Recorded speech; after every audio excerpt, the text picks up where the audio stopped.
Dr. Joseph Martin, Pangaea, or Gaia, and the Earth evolution based on spiritual science. Now, first of all, I want to say that I'm giving my hats off here to Dr. Rudolph Steiner, who is the founder of anthroposophy and anthroposophical medicine and the Waldorf schools and biodynamic farming and gardening and many, many other things, including art, architecture, and color theory, political science, and law. Dr. Rudolph Steiner and I have been friends for a long time in this life, and I've had many conversations with him since I was a young teenager. And so what we're sharing here today is yet again another introduction to the evolution of Earth based on spiritual science. And I'll endeavor to make this as simple as possible and as fun as possible for every one of us here. Now, Pangaea is an ancient Greek term which actually means Mother Earth, meaning including all of the Earth as a unity. And Pangaea was a unified continent at a time somewhere between 510 million years ago and 180 million years ago, so stretched over a long period of time. Now, it wasn't the earliest unified continent in the geomorphology of Earth in our long history leading up to this moment here, the last quadrisecond before midnight, so to speak, if we put all of Earth history in a time of one 24-hour period. Before Pangaea was a supercontinent called Rodinia. And before the supercontinent of Rodinia, there was one called Columbia, or Nuna, N-U-N-A. So we've had a lot going on in the terms of geomorphology and geological evolution of Earth that is very fascinating for us to look at, isn't it? We're concerned here mostly in spiritual science from an anthropomorphical sense of view and an anthropological sense of purpose to understand what are the previous civilizations or epochs of humanity that led us to be here in these ape-like bodies. And they are ape-like because we know that 99.9% of our genetic makeup is the same as apes and gorillas and monkeys and chimpanzees. We know that from physical anthropology. So we're going to go through the 7 stages of the Earth's evolution in terms of the people, the humans, the Homo sapiens, the wise ones on the planet. And we're only going to look at the first of the 7 stages today, and there will be others to follow in different videos. But what are the 7 stages? Well, the first one is called Polaris. Polaris, P-O-L-A-R-S-I-S. And the second one is Lemuria, with many stages in Lemuria over a period of time, different stages within Lemuria. That will be a different video. Then we have Atlantis, the 3rd stage of the 7 stages.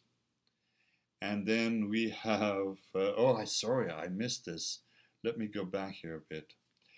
The second one, after Polaris, you see how important it is to pay attention here, is Hyperborea.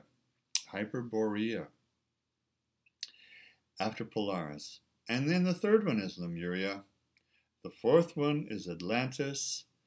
The 5th one, which we're in now, is called the Post-Atlantis epoch or era. And we're in the 5th stage of the Post-Atlantis or 5th epoch now.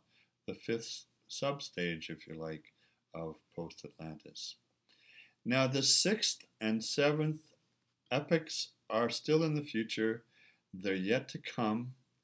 We're just at the turning point, the tipping point, as we're about to co-create consciously and understand with a higher awakening what is the 6th stage that is trying to emerge from the spiritual hierarchies. Because all of human evolution is based on the invocation and intention and direct spiritual, energetic, conscious guidance of the spiritual hierarchies. And these are many, and we've spoken of some in other videos: Metatron, Sananda, Melchizedek, Christ consciousness, and of course, the Christ consciousness along with Buddha consciousness and Muhammad consciousness. Well, let's go all the way back now to Polaris, which is the first of the, I guess you could call it, proto-human epochs here on planet Earth. Now, it's not us only as a species that are evolving with Earth. Of course, we have minerals, and we have crystals, and we have plants, and we have animals, and we have different other species as well as ourselves. But in Polaris, the earliest one, which Steiner himself, Dr. Rudolph Steiner, calls the ancient Saturn stage. And remember, this is just a name. He doesn't refer to the planet Saturn at that point, because all that existed at this earliest stage was just the sun and the protoplanets and the proto-moons of this solar system.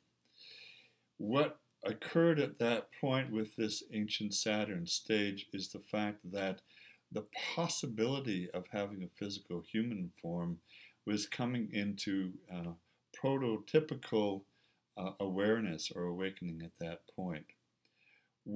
And if you know your astrology and you know the planet Saturn is definitely concerned with the material and the mineral world. So what it did allow was the formation of many minerals here on planet Earth. As you know, we have so many minerals and metals in what we call the first dimension, or the Telluric realm. How exciting is this? But also, this is part of an evolution, just to kind of broaden the picture here, the scope of it, that the whole universe, the cosmos, in archaeocosmology, what it does, it starts from a very high etheric energy field of pure love and light, and it densifies down through the causal mental level, the astral emotional level, then down to the physical, biochemical, and mineral metal level, which we now do find not only in our physical bodies, minerals and metals, of course, but in the physical planet itself. A very dense Earth now, isn't it? Because all the minerals and metals have had billions of years, 4.65 billions of years, to actually densify and create more mineral. The mineral component is the Saturn relationship with it, the energy of Saturn. In this time of Polaris, the first earliest human kind of epoch, if you like, there also was from the sun, which is pure light, and it's also consciousness and love, as we said in the previous video to this one. It gave the element of etheric energy to the etheric body of the human, or the Homo sapiens. And it also gave the possibility with its light for the plant kingdom. Based on minerals and the light of the sun, we have plants that were able to use directly the light through photosynthesis, and the minerals and the water from the roots in the soil of the earth. And also at this time in the Polaris stages, these are the proto-humans, remember, there's no physical human body yet. This is strictly and wholly and completely soul and spirit of the human being. Kind of think of like a cloud of moisture as it just turns into droplets of water. That's all humans were then. They're just soul and spirit with an immaterial physical body. It hasn't formed yet. That comes a little later in Lemuria, second epoch, as little droplets of water. And it's sort of the sacred soul and spirit getting ready through a long period of millions of years of evolution to take on a physical body of an ape. And that's kind of fun to think about. And so that's why we call in Chinese medicine and feng shui the rain, the sacred rain of the Sheng Qi is the sacred thing. We're throwing it back historically to this early period when humans didn't have a physical body. We were one with the soul and spirit of all that is, just trying to imagine and create through the spiritual hierarchies and greater light beings the power to have physical incarnation. So this is kind of exciting. And also at this time, in this period of Polaris, the astral body, which is in a way connected to our moon of planet Earth, our particular moon, and not speaking of other moons from other planets in our solar system here, the astral body has so much to do with grandmother moon, as we say in the indigenous way, because the moon is all about feelings and emotions. It's the lunar side, the feminine receptive side, and of course the astral body is always about feelings and emotions of the human nature. And this is the key element, one of the key elements that is so important for humans to understand, is that our astral emotional body and all that it holds and all that it encompasses from past times, and what the power of the human emotion and feeling is and can be. This is grandmother moon. And so the emotional astral body was creating at that time in Polaris, and this also gave the power to the animal kingdom, because as we know, if you have any pets, it's the animal kingdom that is most clearly emotion related to us. Dogs, cats, horses, birds, fish, dolphins, any kind of animal. It's the emotional astral realm that was gifted to them from Grandmother Moon. So let's just recap this now. The Polaris civilization, we won't call it that because of course there's no bodies and there's no matter and there's no physical matter, so nothing wrong with that. We just haven't evolved to that yet. We'll get to that when we get to Lemuria. And it's all soul and spirit and light. However, what is creating itself on the earth these many millions of years ago, the billions of years ago, and on the time frame we're talking about, and I will give you a time frame for all of these in a later video, that there are minerals and metals in the earth densifying, coal turning to diamond and so on, and gold and uranium and silver and so on, and copper and all the other metals that we find so exciting these days.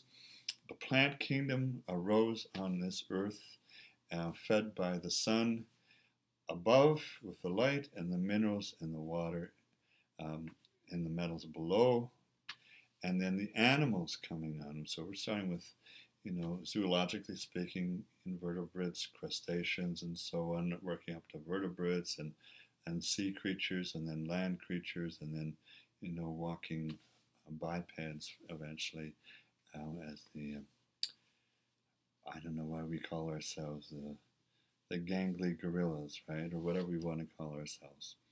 This is the phase of Polaris that we're talking about. And just to remind you again that there is no physical body yet.